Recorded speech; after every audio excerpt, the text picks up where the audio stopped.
What you call that noise? The XTC Podcast. XTCDynamite.com. What do you call that noise? What do you call that noise? Peter Pumpkinhead proclaims that any kind of love is all right, and he gets nailed to a chunk of wood for saying so. What does that tell us about XTC's attitude to love and human relationships? In particular, how welcoming does this heterosexual band seem to those who aren't heterosexual themselves?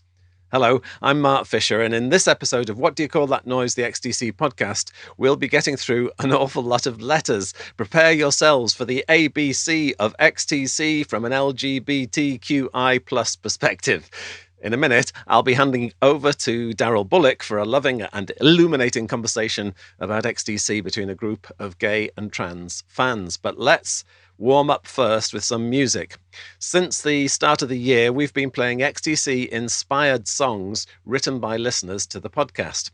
This month, it's the turn of Tim Pike and his band Slow Rush, who described themselves as an Anglo-French Bordeaux-based three-piece melodic alt-pop band. And here's Tim to tell us about X Marks the Spot. What do you call that noise? Hi, my name's Tim Pike. I'm based in Bordeaux, southwestern France, and I'm originally from Bristol. That'll be just a few miles west of Swindon. I've been a big XTC fan ever since the teenage me saw the Dear God video upon its release way back. And by the time Oranges and Lemons came out, I was hooked. These days I still cite XTC among my favourite artists, alongside legacy acts like Joe Jackson, Crowded House and Peter Gabriel, and current bands including the Electric Soft Parade, Leisure Society and Public Service Broadcasting. Anyway, I've always meddled with guitars, keyboards and songwriting, and am now part of a band called Slow Rush, as in slow and rush written as a single word. We formed in 2020 with friend Olivier on bass and my son Dorian on drums, who I might point out is a massive fan of Squid, who have of course featured on the podcast in the past. To date, we've released 4 4-song EPs, and I do like to think there's a bit of XTC in there somewhere. X Marks the Spot from Navigation and Time, our latest EP, is possibly the most XTC inspired we've been so far. It taps into the powerful energy of their early material, and in the arrangement you can listen out for guitar stabs going against the beat that possibly descend from the wide-panned intro of Wake Up that many listeners are no doubt familiar with. Other features that may appeal is a middle 8, where we've done our utmost to tick as many uplifting boxes as possible. Finally, the subject matter is suitably obscure. Not far from here in Bordeaux, the Greenwich Meridian converges with the 45th parallel north, and the confluence, which you can easily locate on a globe, is arguably the centre of the Northern Hemisphere, as it's the point where east meets west midway between the equator and the North Pole. The song recounts a couple of road trips to visit the spot. The first time was to position a homemade signpost there. The second was to view the more official marker that has since been installed, although the place still remains suitably underwhelming, bearing in mind the person behind that new information panel does have grander plans that may take shape in the future. But it's all highly symbolic as regards what it represents in terms of mapping out space and time, and we therefore thought the knowingly geeky theme would be good for a song, as well as for the accompanying video which you'll find over on YouTube. We hope you enjoy the track, and if you do like what you hear, feel free to hunt out Slow Rush on the streaming platform of your choice. And big thanks to Mark for showcasing X Marks the Spot. Here goes. Go!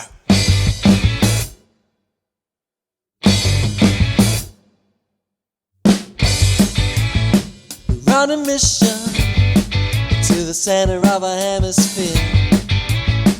Thanks to Google Mapping, we know what to expect once there. We'll contain our excitement, an anti-climax looming large. Put the signpost ready, anything to leave our mark.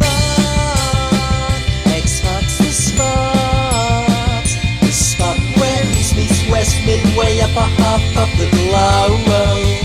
That way's the equator, this way's the North Pole. By the high noon vibes when the lines converge.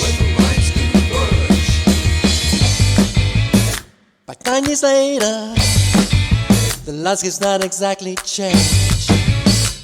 Less than modern artwork, our panel shows just what we've gained. A call for action, embracing navigation and time. They've got the concept ready, will the artist want to leave their mark? X marks the spot,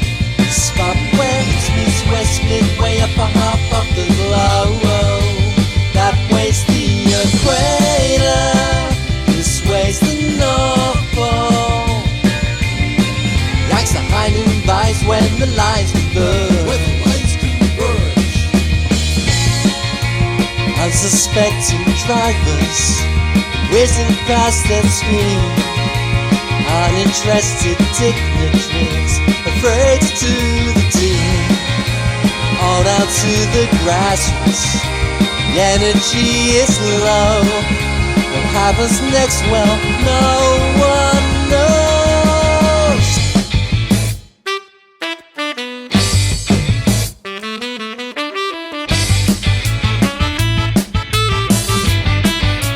Anything to leave a mark.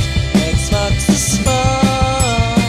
The spot where it speeds west midway up a half of the globe. That way's the equator. This way's the North Pole. Are the hiding vibes when the lines converge?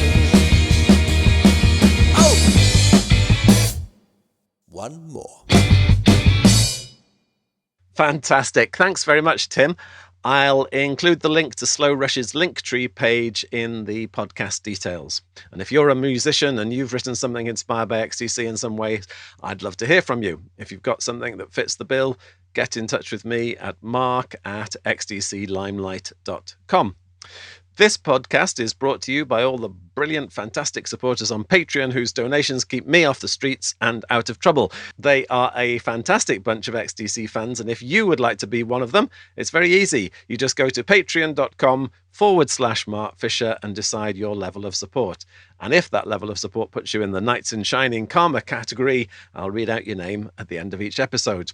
Just a quick reminder that you can buy your copy of What Do You Call That Noise? An XTC Discovery book at xtclimelight.com, where you'll also find details of all the podcasts. So I'm going to hand over to Darryl Bullock, the man Andy Partridge once called a veritable bard of the bent, broken and baroque. Many of you will know Darryl as one of the organisers of the 2022 XTC convention in Swindon, and he is also the author of several essential music books, including David Bowie Made Me Gay, 100 Years of LGBTQ Music, and The Velvet Mafia, The Gay Men Who Ran the Swinging 60s, both of which include interviews with Andy. He's also the author of The World's Worst Records, Volumes 1 and 2, Florence Foster Jenkins, The Life of the World's Worst Opera Singer, the infamous Cherry Sisters, the worst act in vaudeville, and Pride, Pop and Politics, Music, Theatre and LGBT Activism, 1970 to 2021. Darryl, it's all yours. What do you call that noise? Thanks, Mark, for a lovely intro you've just given us all. But I thought what would be really good, if we could, would be just to quickly go around and introduce ourselves briefly to everybody. And it might be an idea, perhaps, to let us know preferred pronouns as well at the same time. Hi, I'm Tim Kendrick. Pronouns he, him. And I've been an XTC fan since Black Sea came out. And I've been heavily involved in the various conventions for XTC fans. I'm Soizic, the Sinjin Rosse. I live in Cornwall in England. I'm actually a musician and composer as well. So I've been an XTC fan. In fact, I'm sitting in the room right next door to where I discovered that XTC were releasing a new album called English Settlement. Some very cold February evening in 1982. I think I discovered it. It was Radio 4's Kaleidoscope. Colin Moulding was bass playing with it, was described as exuberant, and Terry Chambers' drumming was described as effervescent. And I just remember those because I recorded it on the telly, hoping upon hope they would play Respectable Street, which is, I only ever heard it once on the radio, and I only recorded a tiny bit at the end. For the record, what were your preferred pronouns? It's they, them, theirs. Brilliant, thank you. Keeley. My name is Keeley Moss. I'm a huge XTC fan from Dublin. My preferred pronouns are she, her. I came to XTC when I was basically trawling through record stores, trying to educate myself and fill in as many musical gaps as I could and devour as much music as I could as a massive music muncher. and I came across a compilation called Upsy Daisy Assortment. I bought it, took it home, played it, fell in love with it, and then went out and got the Chris Toomey book on XTC, and got gradually over the years have assembled a vast XTC vinyl collection that I can barely even lift onto my leg.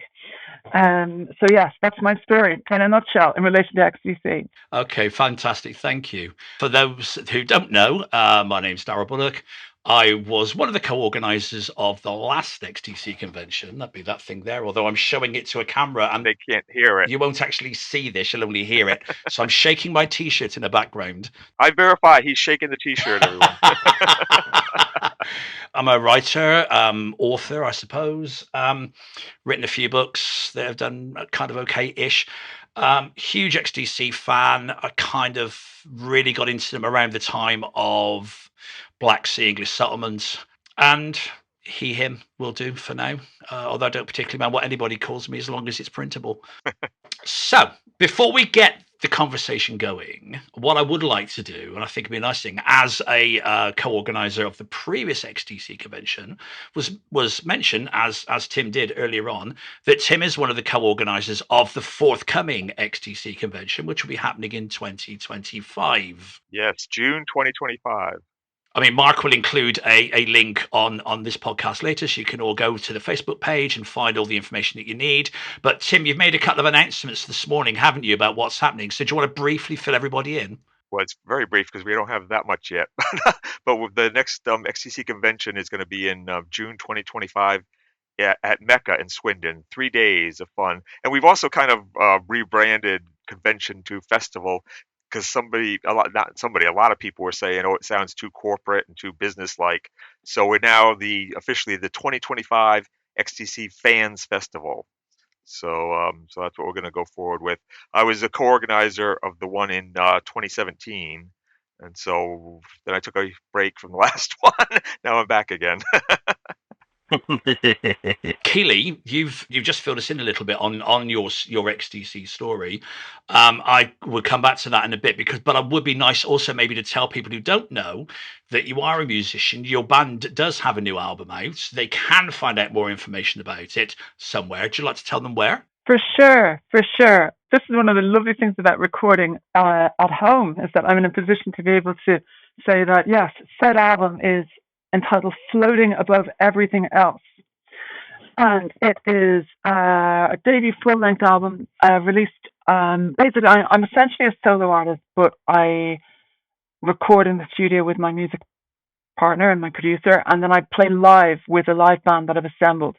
I'm the common denominator between the two. So it is a band and it's a solo artist, a bit like, say, how PJ Harvey, when she was PJ Harvey, but she had her band and PJ Harvey. So yeah, basically I'm on a label in South London called Dimple Discs, which also has The Undertones and Cathal Coughlan until his untimely death. Oh, yeah. And Micro Disney, kind of residual Micro Disney releases kind of come out on the label as well. And I've just completed my first tour of the UK, which we embarked upon with. I'm a massive music fan.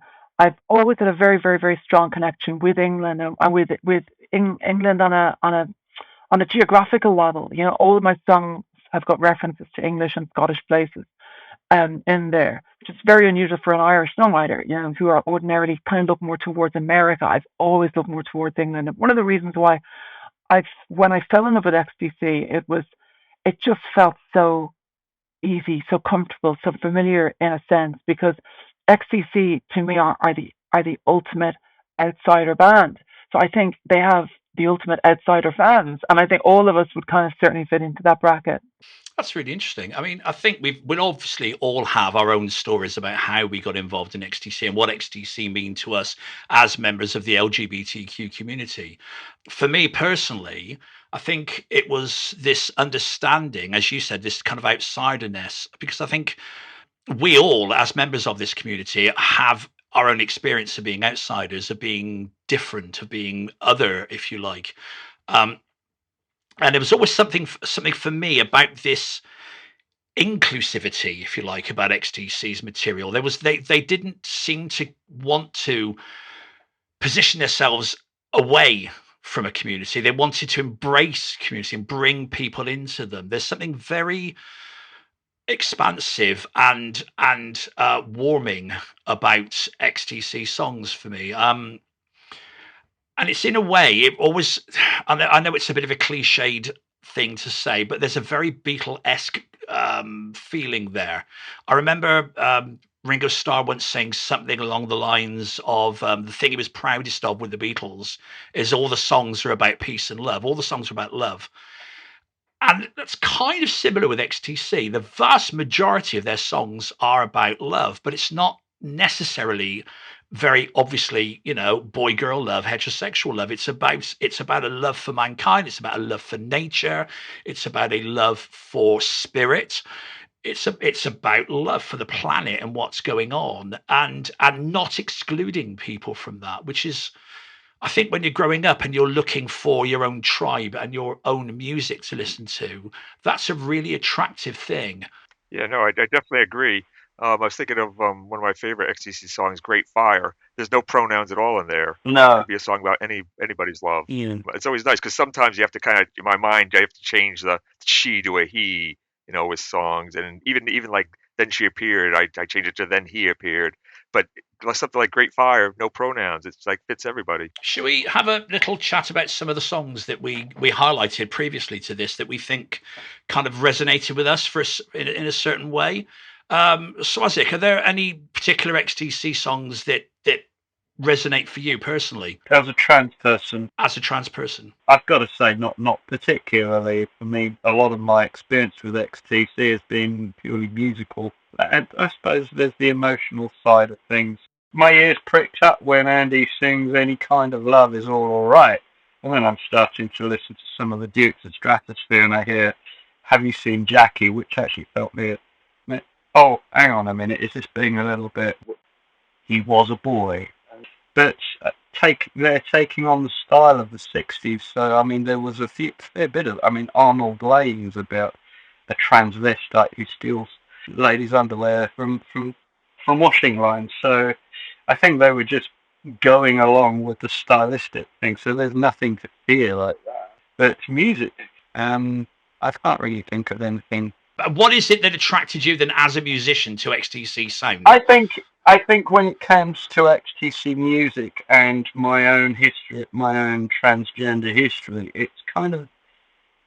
XTC's always been my little band, if you like. It's a place where I can go and escape everything. I'll go down the valley, down St. Nectan's Glen, and I'll take my little Walkman with me, as I had at the time, and go and listen to my very bad copy of Black Sea, or a very bad copy of English Settlement, because I had a thing about recording the album so I could listen to them on cassette. But yeah, in a sense, it was a secret band for me. I felt I was part of something that nobody else was really interested in. Well, do you not think that that's kind of potentially part of your life at that time was very kind of secretive? It was. You're very, I'm guessing, kind of. There must be a certain element of kind of loneliness going on. There is. So you're looking for something to identify with. Yes, I suppose. And I was kind of aware that a lot of other XTC fans were also very... If you don't say I'm an XTC fan, nobody's going to say I love XTC. They only say it when you say it. Don't they? I suppose that's true. Yeah, absolutely. There's very much something about finding your own band, isn't it? About finding that sound that works for you and that band that you feel comforted by or at comfort with. Exactly. That is it. Yeah. I mean, for me, growing up, I was born in 1964, so I grew up with older siblings, and we were listening to, the Beatles and the Who and the Rolling Stones and the Kinks and all that kind of stuff. I was very, very early indoctrinated into music, thank goodness. But for me, growing up and becoming aware of my sexuality, for example, it was impossible to find someone or some band or some artist to identify with at that time, because everything was, boy meets girl, boy, and everything is very, very heterosexual in the world of rock and roll. So when you find a band like XTC, or certainly for me, a songwriter like Andy Partridge, who has a much more expansive view and a much more welcoming view on. And there's you touched on a couple of songs there. You touched on Have You Seen Jackie? A song like The Garden of Earthly Delights. Just Don't Hurt Nobody. Everything about The Garden of Earthly Delights is very much about you live your own life. You don't listen to what anybody else has to say about you. As long as you're living your own life and you're not injuring anyone else, get on with it. What's it got to do with anybody else? Do as you will, harm none, as Andy wrote on the cover of, was it Apple Venus, isn't it? Yeah, do as you will, harm none. Yeah. Yeah, so actually that in itself, I found, particularly back in sort of the late 90s, I found that actually extraordinarily comforting in a way as well. But then I live in a part of the world where sort of, green, please to bend down for the man called the Green Man, sort of Tintagel. Full of that. Everybody's a King Arthur, or everybody's a reincarnation of whoever everybody's doing this. So I kind of get it, but nobody here is an XTC fan. Oh, I tell a lie. I live in a lane that is full of XTC fans. I'm very lucky in that way. We have three households. Is it an Arnold Lane, Soizic? Arnold Lane. No, it's not respectable street either. I can tell you that. Nice. You just touched upon one of my absolute favourite XTC songs. Mine too. In fact, I think it's the first XTC song I heard, because I think it's the first track on Upsy Daisy Assortment. Yeah. And the version I heard, because when I heard Black Sea with this whole other intro where you've got Andy singing over this very ancient sounding, very, what's the word, very scratchy, almost 1920s era piano, and it sounds so quaint.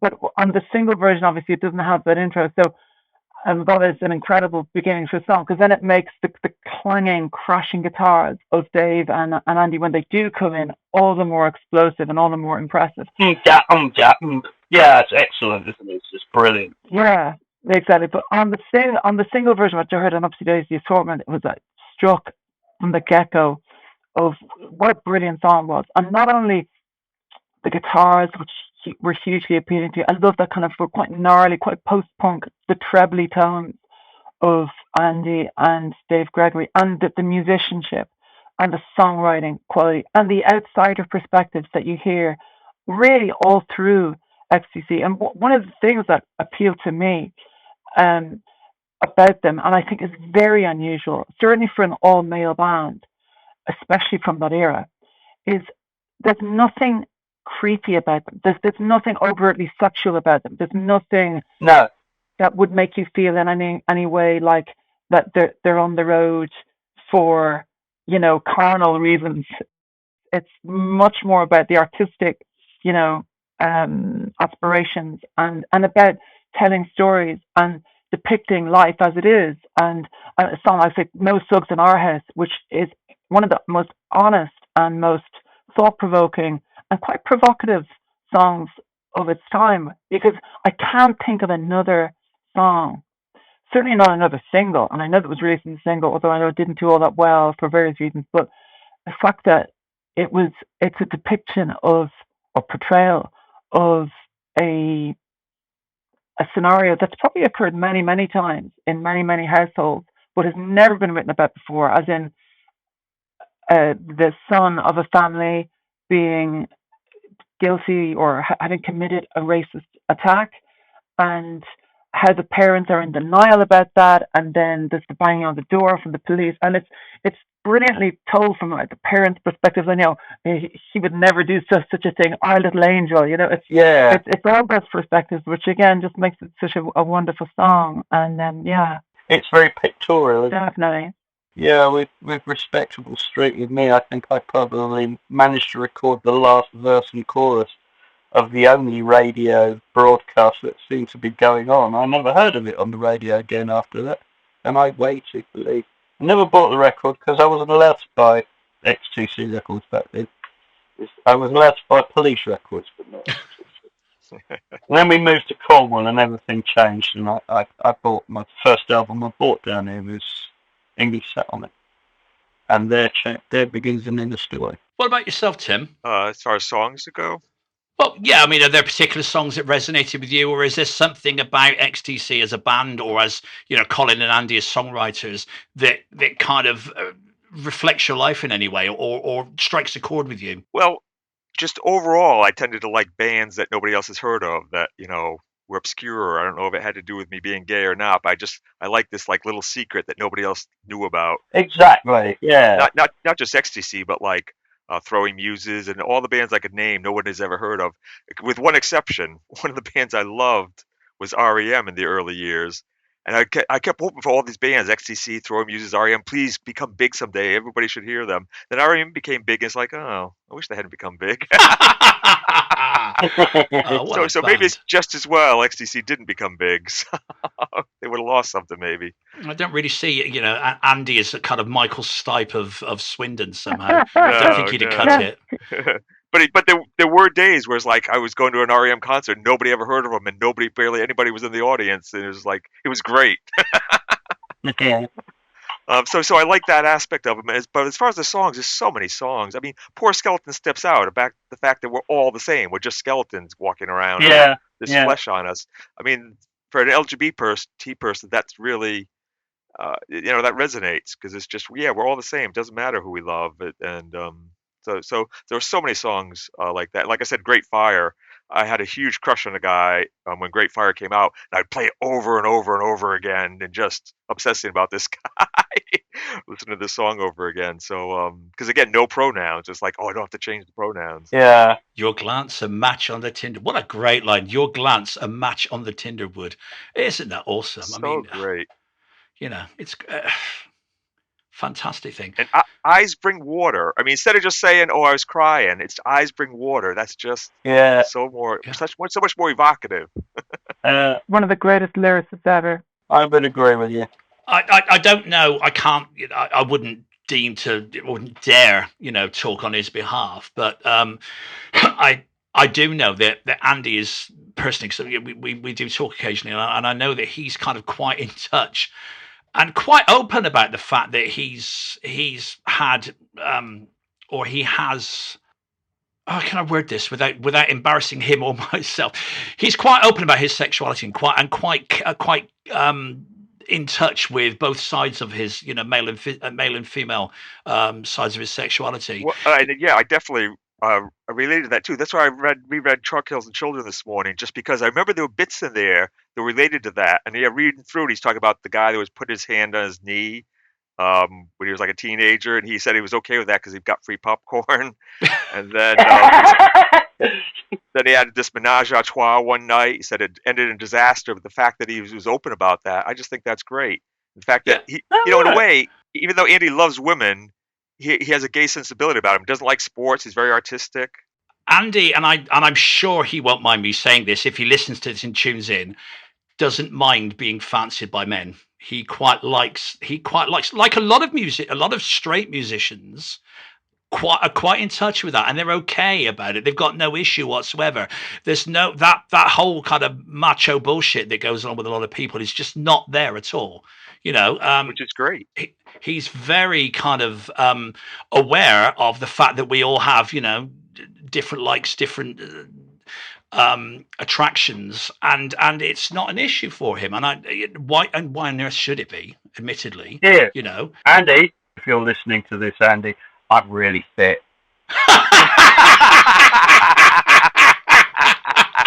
There you go.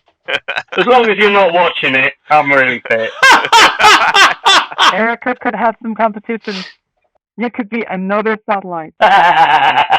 Yeah. Okay. And here's the thing. Someone Soizic mentioned the Police earlier on. Obviously, XTC toured opening for the Police.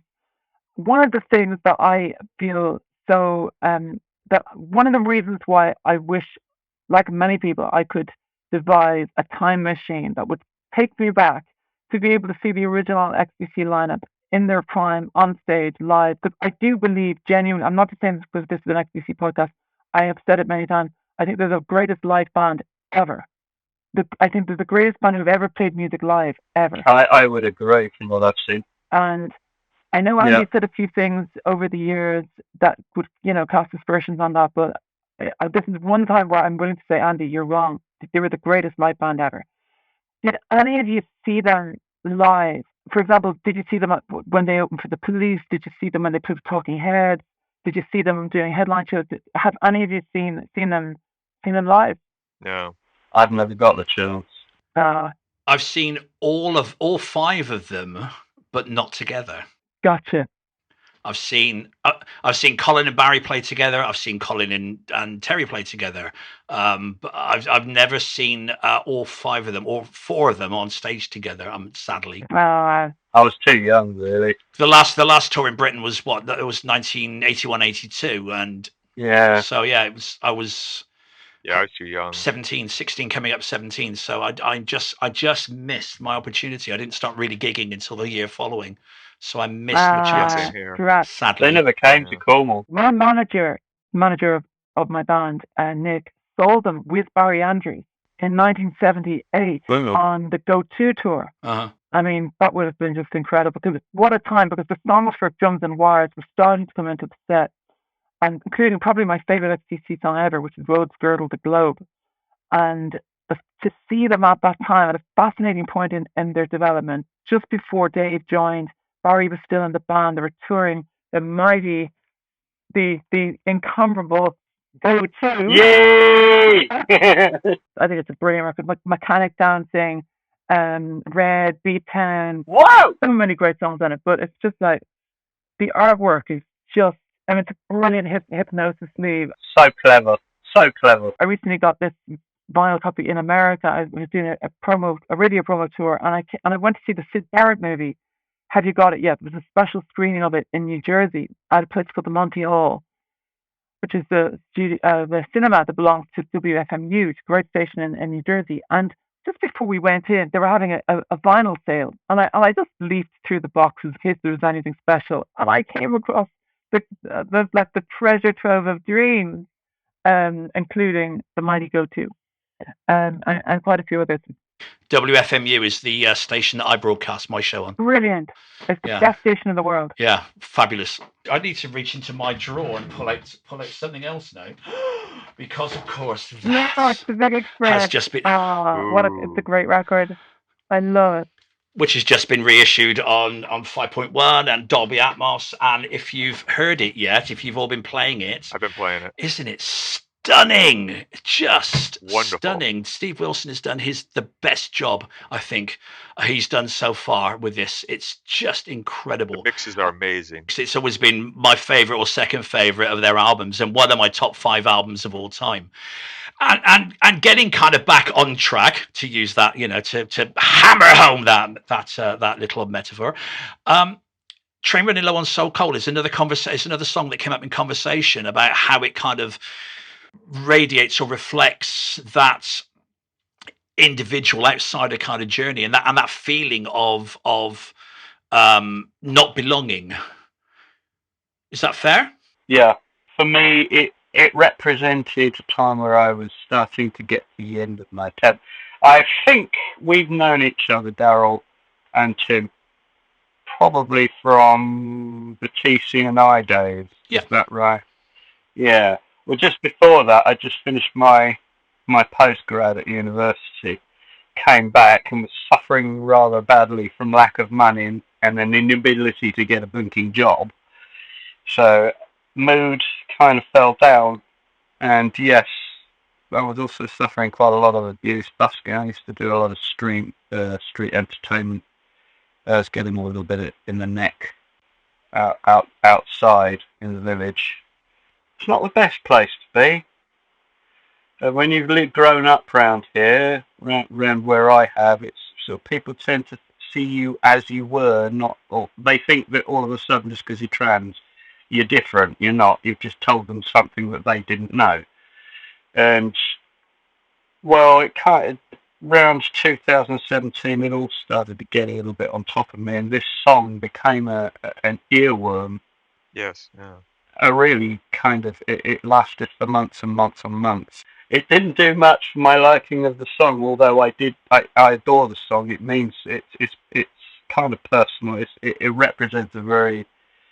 I think that's actually what the song means, isn't it? It's kind of, I can't take much more of this. I mean, it's absolutely about that. It's about somebody who's about to hit their 30s. It's about someone who's very unhappy with the way their career is going. It's about someone that's desperate to get off that track and do his own thing for a while, or do, to be himself, rather than this thing that's being pushed along by management and by his responsibility to family and to the band and everything else.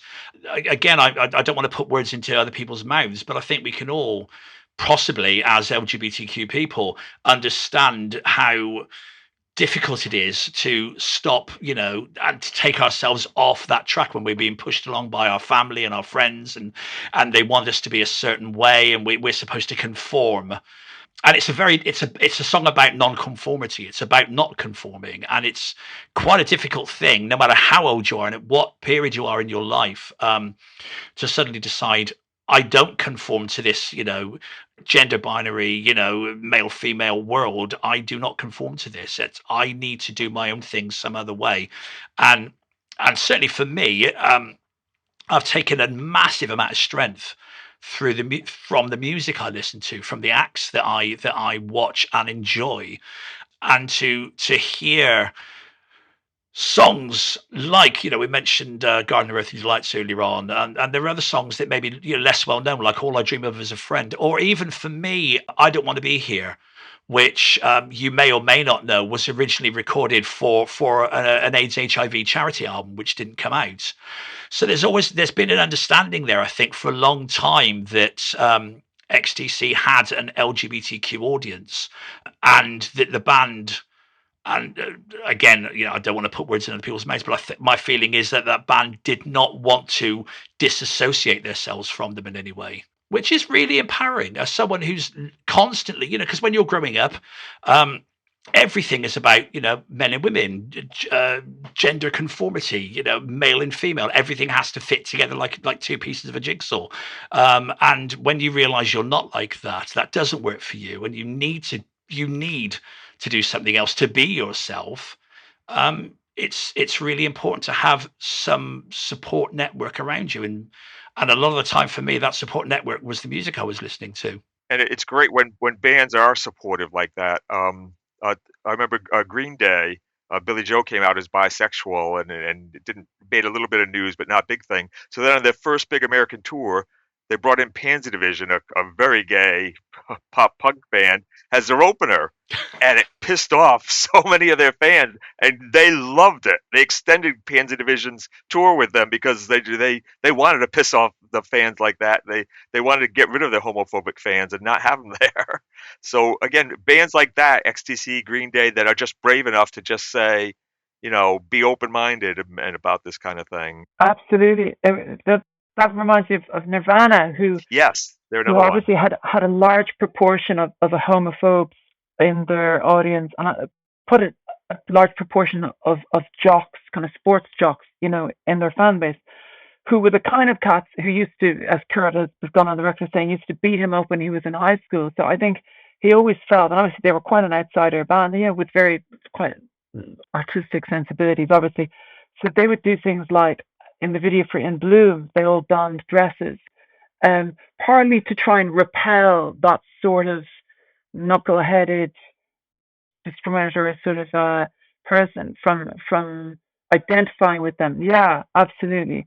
Because obviously there is a lot of that doing the rounds, and bands that have got that element in their fan base, I think it's very admirable, very commendable, when they, rather than just sitting back and taking the money, but when they actually take a stance, as certainly Nirvana did and Green Day did, as you point out there, Tim. Yeah, positive allyship.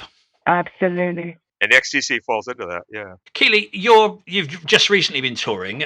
You're working as a gigging musician now. 40 years after XTC as a band last stepped on a stage, apart from the radio shows and things like that. I mean, obviously you can't compare what was happening 40 years ago to what's happening now, but do you feel that music and musicians and maybe audiences have come along, have moved along that route and are now much more accepting of LGBTQ bands and artists? I think so. I think so. I mean, it's something, for example, that you never hear nowadays is terms like terms being used in a derogatory way as a slur. Like you can't. I mean, I can't imagine hearing someone refer to somebody as gay as an insult or as like a put down or a slur. That would not have been the case 30, 40 years ago.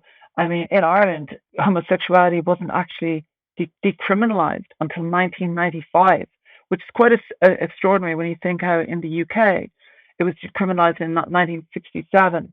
And often between the UK and Ireland, there's generally a fairly close, obviously it's very close proximity, but culturally we're pretty much aligned.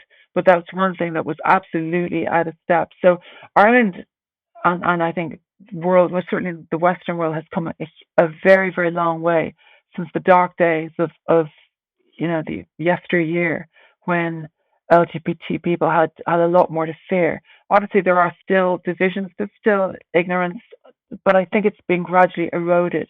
And I think over time, the easier it is for LGBTQ people to be visible, then more those who are of that persuasion then come out, and then gradually, then it's those barriers are broken down further, and their families and friends and associates realize that they're like that as well, and it's something that I think is quite encouraging. Yeah.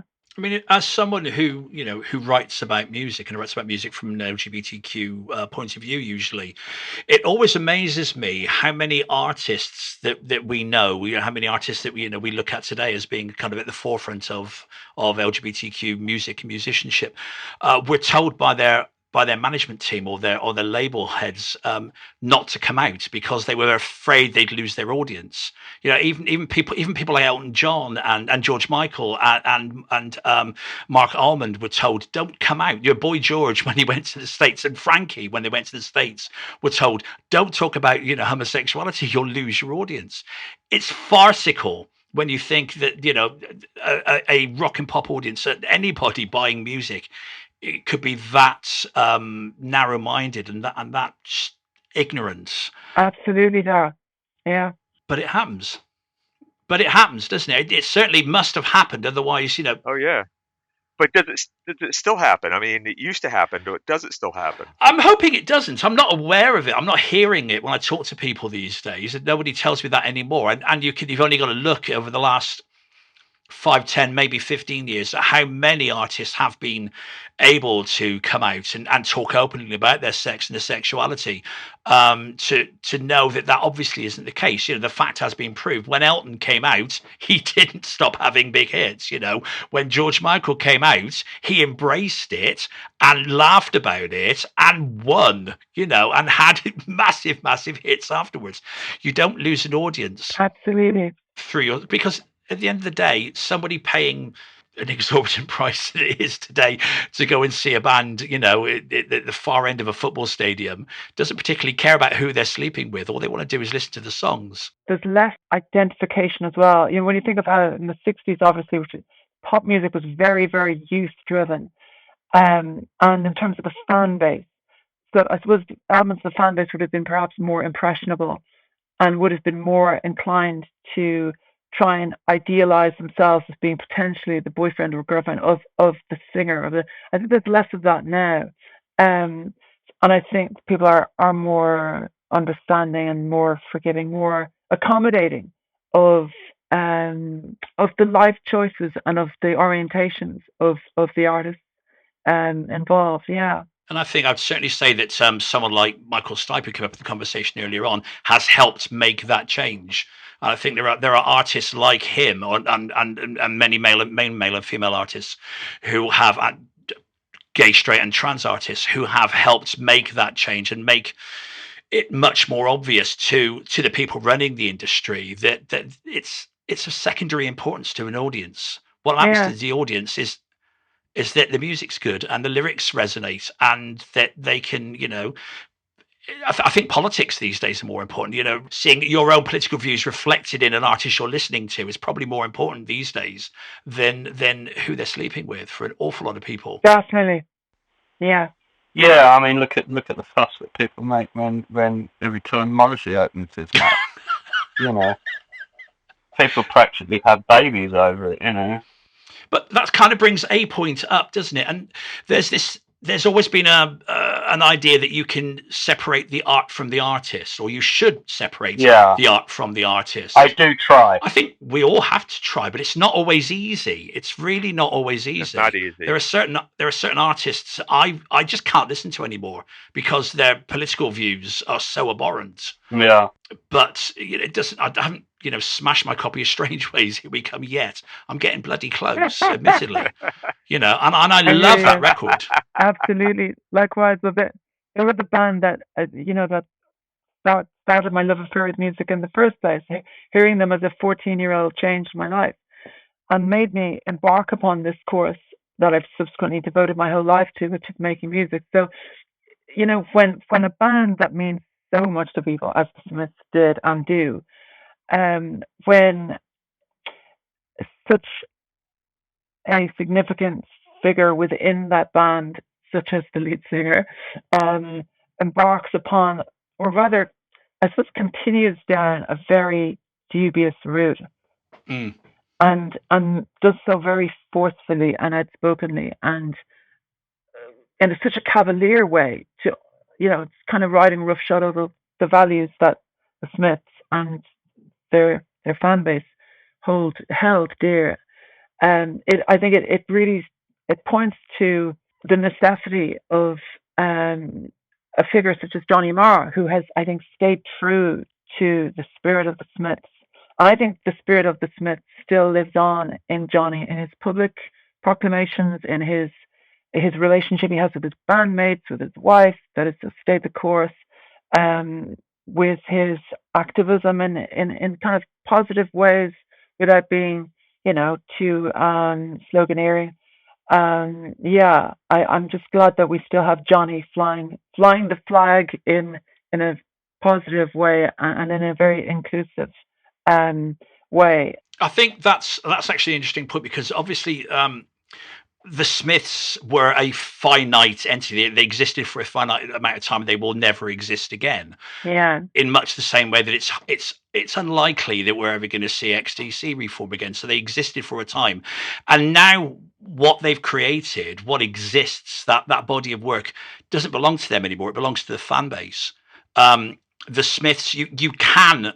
I find it difficult myself personally, but I'm sure it's relatively easy to divorce the Smiths from Morrissey, because Morrissey has gone on to do whatever he's doing, but the Smiths released 4 albums, 5 albums, 4 studio albums. Yeah, and that's it. And that will never be. You can't deplete that. It exists, and that's one body of work. And the same with XTC. Even though every time one of the 5.1 ones comes out, there's an extra track or two in there. There's more stuff coming out. There's always, the new work from Andy or from Colin, or Dave's gigging and recording, and Terry's obviously out gigging, Barry's gigging and recording. So although there always been new work from the solo elements of the band, XTC as an entity no longer exists. So that body of work is. It's held. It's in mylar, isn't it? It's sealed and kept and can't be spoiled. So we can look back and look for those the elements within those songs that resonate with us, and that's never going to be taken away from us because they're already there. Yeah, there's something that you said there, Darryl, that kind of just reminded me of why I find the recordings from around the English settlement period so poignant. Songs such as Yacht Dance, songs such as All of a Sudden It's Too Late, that have that are imbued with this melancholy air, and the chord sequences, the chord changes, and Andy's voice, and Colin's voice too, some of the runaways. But there's some, not only is that I think kind of their magnum opus, certainly of the live band years, But the fact, obviously, that Andy had his breakdown and they quit playing live and they would never play live again. I know that there was that brief radio tour acoustically in '89 in the States, but essentially as a band, they finished that night in San Diego. And I think it was April 3rd, 1982. And one of the things that it's lovely to get an opportunity to actually ask this and run this past fellow XTC nuts is with regards to the end of their touring years, and specifically with regards to that ill-fated American tour, which started so wonderfully well. And I've heard Dave Gregory comment on it and say that first gig, it was the one time he was in the band where it was the way he imagined it would have been like the Beatles or something. It was such a rapturous response from the crowd that night. Do any of you know anyone who was at that San Diego gig? Because there's no footage of it online, there's no photos from it, or I've never seen any photos, I've never heard any audio of it. It seems to have gone completely unrecorded, and that is tragic. I mean, it's the last time they were ever on stage together. Well, if you think about it, 1982, there wouldn't have been anybody recording it because we didn't have handheld cameras. We didn't have, all those kind of things, unless it was recorded for TV or the audio for local radio. If there was live footage, video footage, it would have only have happened if a local film crew had captured it, or they'd have captured it for their own live video. Because we didn't have iPhones, did we? We didn't have handheld video cameras. We didn't have all the stuff that we have now, which makes it so easy to document, gigs and to put stuff out on the internet. I've heard a surprising amount of XTC live though, from radio shows or taping. But the vast majority of it is recorded for TV. When you think about it, though, in terms of look at the Pink Floyd. Even though in 1967 there's cassette recordings that were made by fans in the audience of the Star Club gig in Copenhagen, of the gig in Stockholm, and there's also the gig that they did at the Hippie Happy Fair in '67 in the Netherlands. That was 1967. So I'm just surprised that there wasn't an enterprising cassette tape holding. It's weird, isn't it? XTC freak who thought, I'm going to record this gig because it's the first date of the US tour, and they were big enough at that stage. Like, if you look at it, what's his name? The cat who booked the tour, Copeland. Apparently, it felt that by the end of that tour, they would have been able to headline Madison Square Garden, where I know they'd opened for the Police there. So they had enough fans. The place was sold out. The next night in Hollywood Palladium, I think, was sold out, which they obviously didn't get to play. I'm surprised that no one recorded it. No one took any photos. Like, I know it was 1982, but there still was access to bootleg recording equipment. It's kind of weird. I'd be surprised there isn't audio recording somewhere. But it's somebody must have some some tinny recordings. But video footage just wouldn't exist. I'd be really surprised if there's anything on video. But who knows? Things turn up. The maddest things turn up years later. I always used to look in the box at the front of the shop at Virgin Records for XTC concerts. Loads of Pink Floyd, loads and loads of bootleg Pink Floyd. I never saw any bootleg XTC ever. Right.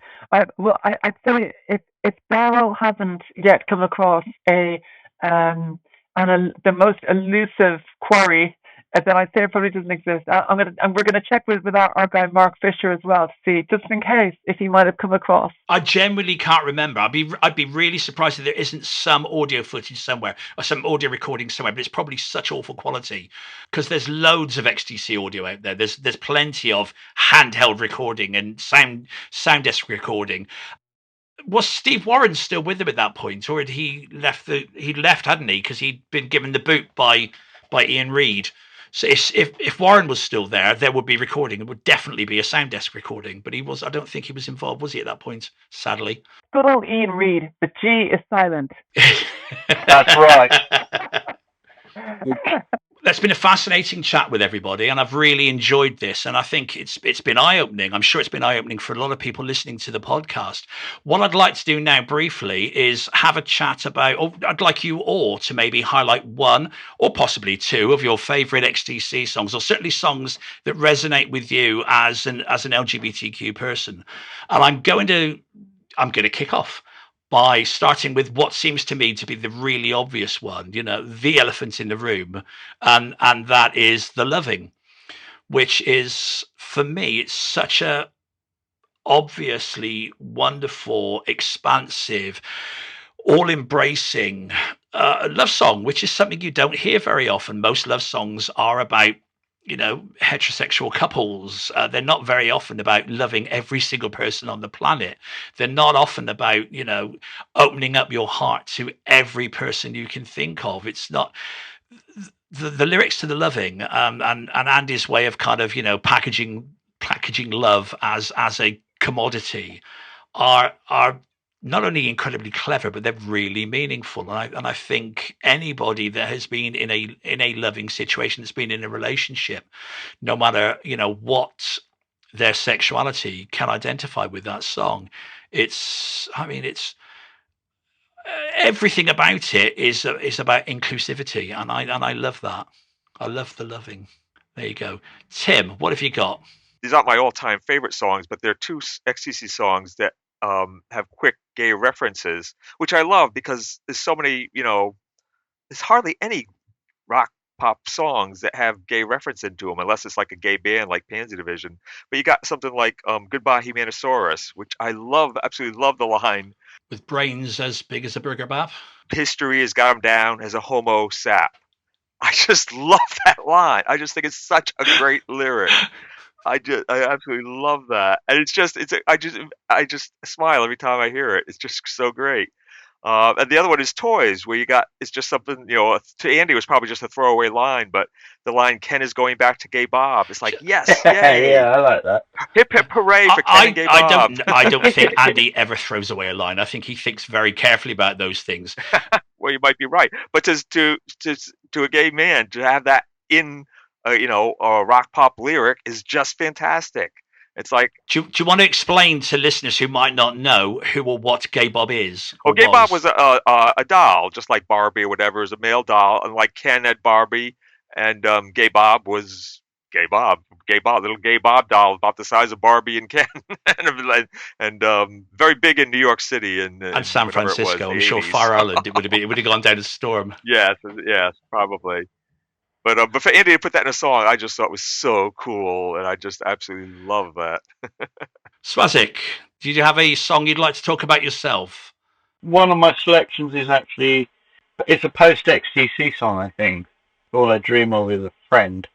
The mood of that song, when I first heard it, actually it kind of resonated with me at the time. I've been very low, really quite lonely as well, and sort of again, there's this spectre of my 50th booming in front of me. So I was feeling quite low. And then to bring me out of my funk, I had another earworm. Everything will be alright, be alright. That, though I love it, drove me fucking crazy, I tell you. I had this for about 5 months, waking up the first thing I hear. If you want to know what the grasshopper thinks, I go, just please. But it was in a funny sort of way. It was. There are so many XTC earworms. Yeah, I know. They're all. Another one is Sergeant Rock, which apparently is not Andy's favourite song.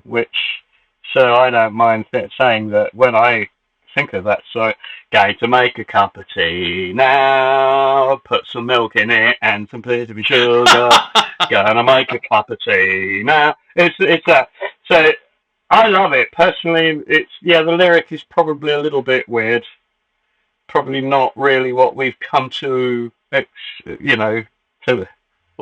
associate with our Andy. I think you're allowed the occasional aberration, and it was a hit, so you forgive anything. Yeah, I know he hates it, and I think it's an awesome song. To me, it's the package, it's the whole thing. The lyrics kind of doesn't matter. It's a great song. Keeley, why don't you finish off the conversation with a song that means something to you? I'd be honoured. Okay, the song that I'm going to nominate is actually Towers of London, and And you might think, oh, that's not a love song, but it's a love song to masonry. And the reason why I would choose that as my XTC love of song of choice, or my XTC song that would kind of pertain to this conversation, is because I'm celibate. I'm someone who I don't have relationships or anything like that.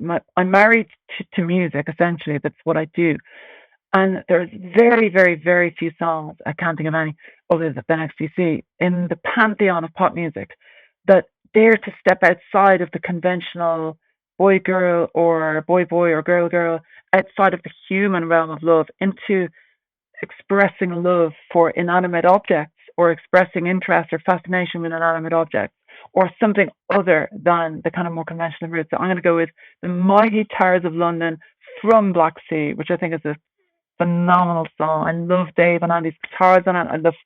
I love Colin's bass on it, and Terry's drums, and the production, Steve Lillywhite, and lyrically just what I have to say as well. And also another very kind of poignant song, the references to Dublin and references to those who lost their lives building the towers of London, and the entire structure, all the masonry in the UK and in England at that time when they were built.